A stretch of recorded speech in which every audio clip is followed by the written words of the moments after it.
I'm doing Anne Livingstone's Colour Theory from the Inside Out series. Anne is a colour-focused professional artist and she posts weekly videos here on YouTube. And so I was looking at this series she was doing and I thought I'd have a go. I've got a ring bind, well, I've got this notebook here that I've been using, and she's basically saying to experiment with colour in a notebook. She's doing this series about colour and I wasn't sure where to start. And then I saw further on one of her videos about using, idea number 3 was use colours you've never used before. So all I had available at the time was these cheap, not very inspirational colour marker pens. But I thought, oh, I'll have a go with those anyway. And then I just chose 3 colours, an orange, a blue and a burgundy type of colour. And I just started scribbling the colours down. And it was so interesting just to see the way that when you lay colours over each other, how they make another colour. Like here, the burgundy and this colour here, and then it's made another colour, like a dark inky blue colour here.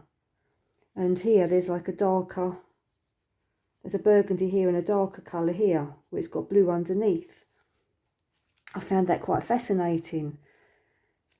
So then I tried another set of colours. Oh God, I didn't like this whatsoever. As you can see, I wasn't very inspired by the colour palette anyway.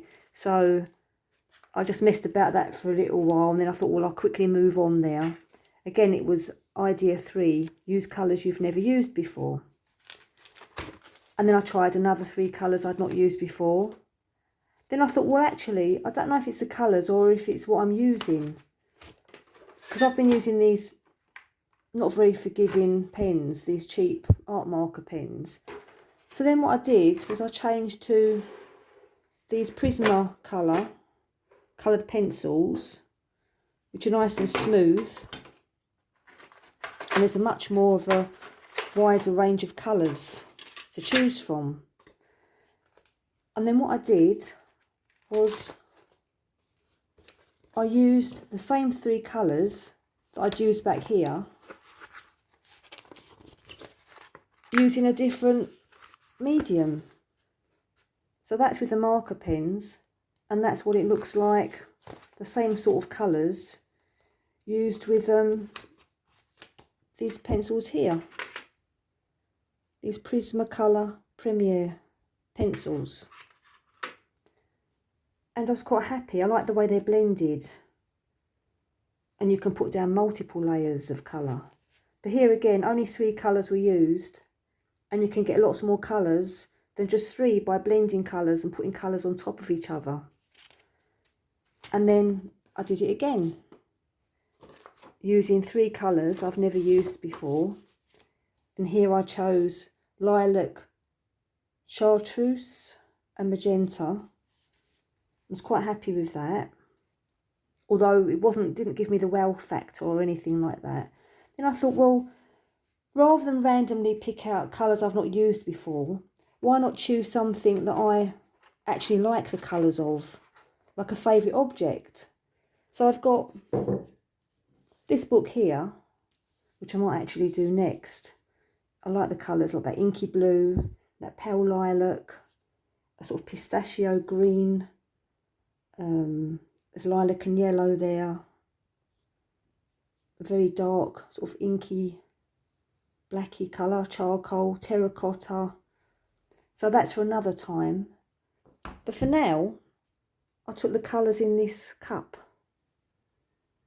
I really like the colours in this cup, in this teacup, very big teacup. And so I sorted out the colours that most resembled these on the cup.